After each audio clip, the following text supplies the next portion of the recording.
Very good morning, ladies and gentlemen. What a pleasure to be here in Cape Town once again. So I was born with a condition called Leber's congenital amaurosis. I do not expect you to ever remember this. The short for it is LCA. All it means, my eyes cosmetically, apparently, developed normally, but the receptive cells on the retinas didn't develop at all.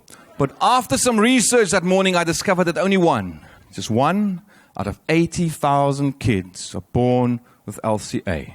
I had a choice that day, ladies and gentlemen. I could either see this as the most negative thing that I've ever discovered, or I could embrace it with absolutely everything I have and say, hang on, Hein, the fact that you're different to 80,000 kids is the most unique, the most special, and the most positive thing you've ever discovered. And that today brings me to the first universal law that I want to leave with you that generates so much light into my life. It's the law of appreciation. Appreciate what you've got, because I guarantee you there are hundreds, thousands, in fact, millions of people out there that are less fortunate than you are. And remember, the things, me and you, the things we take for granted, someone else right now is praying for.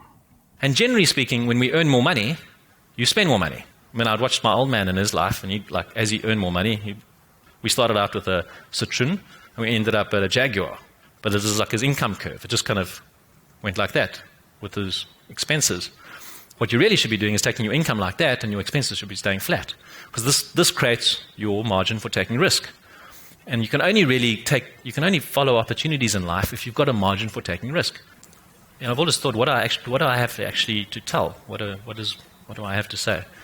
And I just come from a background where I didn't grow up in an entrepreneurial dinner table. So my family my dad was a very successful businessman, but he wasn't an entrepreneur. He didn't actually live the entrepreneurial truths, like one of which is live a simple life. And I've had to learn those things the hard way.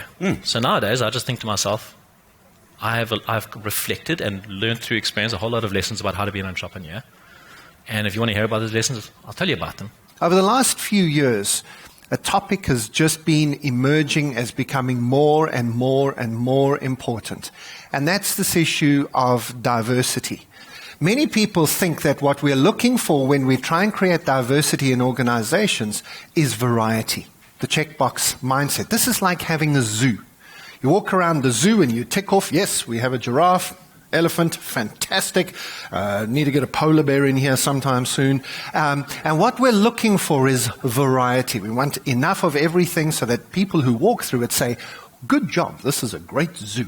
This is our problem. We've created zoos, whereas what we should be doing is creating ecosystems, biodiverse ecosystems, where everything works together. Yes, the lion eats the antelope, but when the lion dies and becomes fertilizer in the ground and the grass grows green and lush over the lion's grave, the antelope eats the grass. And I promise you, I never burst into the Circle of Life song, although that's what I feel like doing at this stage.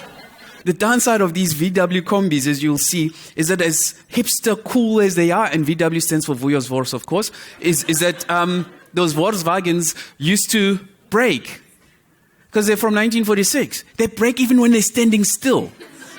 So what I would do is, like, if a client like Standard Bank says, no, they want to do an outdoor event, come and, the team building thing, we'd say to the client, we like to bring our vehicles the day before, the evening before, because, we like to make sure to recon the site and know, and I'll give them the spiel, BS, like I'll give it to them late thick, and they're like, oh, these guys are so professional. Meanwhile, I just needed to come in the dark with a flatbed truck to deliver my food truck.